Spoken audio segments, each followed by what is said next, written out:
faloplastia é um termo que inicialmente foi cunhado, foi usado para a reconstrução genital dos pacientes homem trans, por meio de confecção do falo por retalhos livres ou retalhos locais. Entretanto, a faloplastia ela tem ganho uma dimensão maior na sua nomenclatura.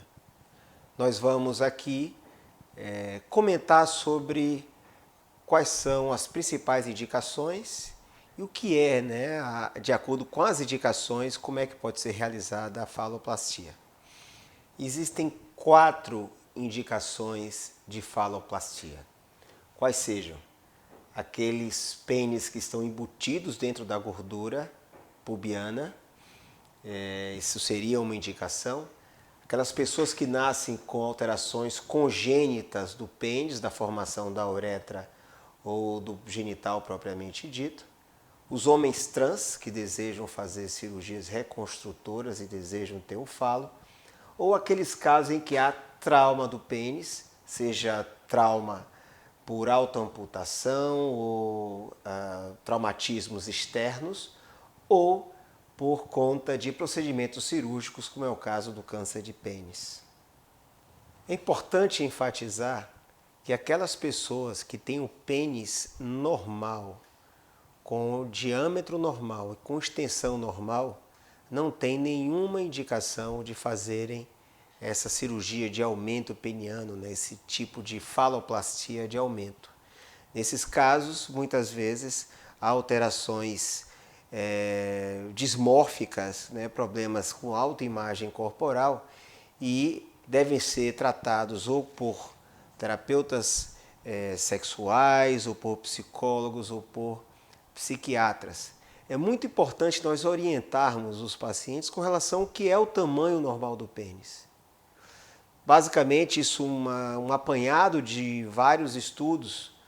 O homem ele tem com pênis ereto uma extensão de 13,6 centímetros. Pode ser um pouquinho mais, um pouquinho além disso. Os homens eles acham que o pênis normal, geralmente estudos mostram isso, seria o tamanho normal acima de 15 centímetros, o que isso não é real. Então é preciso, quando conversar com as pessoas que se sentem desconfortáveis com o tamanho do pênis, que na maior parte das vezes o tamanho peniano ele está na faixa normal, e só essa conversa pode fazer com que a aceitação ao órgão já seja basicamente automática. No entanto, mesmo pessoas que tenham o tamanho do pênis normal, esse pênis ele pode parecer diminuído e dificultar até mesmo a penetração por questões anatômicas que podem ser corrigidas com procedimento cirúrgico. Essa cirurgia ela pode ser feita reduzindo a gordura pubiana, seja por lipoaspiração ou retirada cirúrgica, por excisão, que é a dermolipectomia. Nós reconstruímos o ângulo entre o púbis e o falo, e também entre o púbis e o escroto por confecção de retalhos locais. E ao final o aspecto genital fica bastante satisfatório. Existem algumas pessoas que têm recomendado a secção do ligamento suspensor do pênis.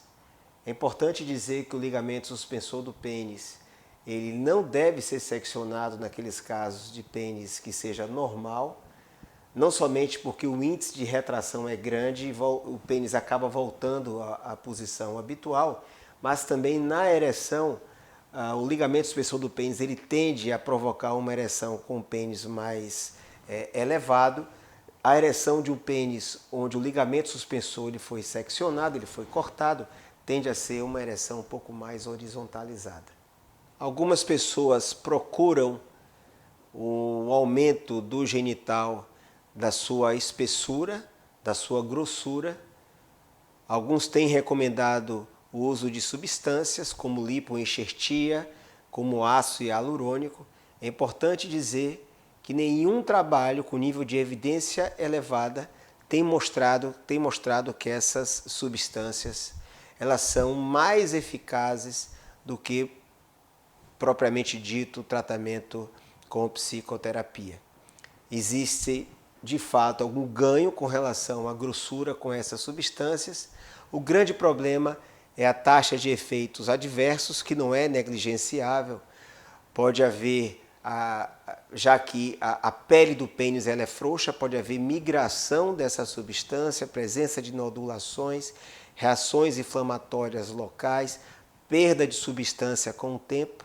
Então é importante que isso seja dito ao paciente, que seja considerado quando escolher o melhor método de conduta nesses casos. O aumento da espessura peniana ele pode ser realizado também por meio de cirurgias, com rotação de retalhos locais, que é a técnica que eu prefiro, mas mais uma vez nós não indicamos essa técnica quando o diâmetro do pênis ele é um diâmetro habitual, já que não é uma técnica isenta de complicações. Casos em que há alterações mais significativas, como nas anomalias congênitas, como no caso do micropênis. O micropênis é quando o tamanho peniano ele é 2,5 desvios padrão do normal. Existe uma escala que nós usamos, escala de normalidade, e no caso o micropênis, diferente de quem acha que tem um pênis pequeno, o micropênis é uma alteração orgânica, geralmente uma alteração da função hormonal.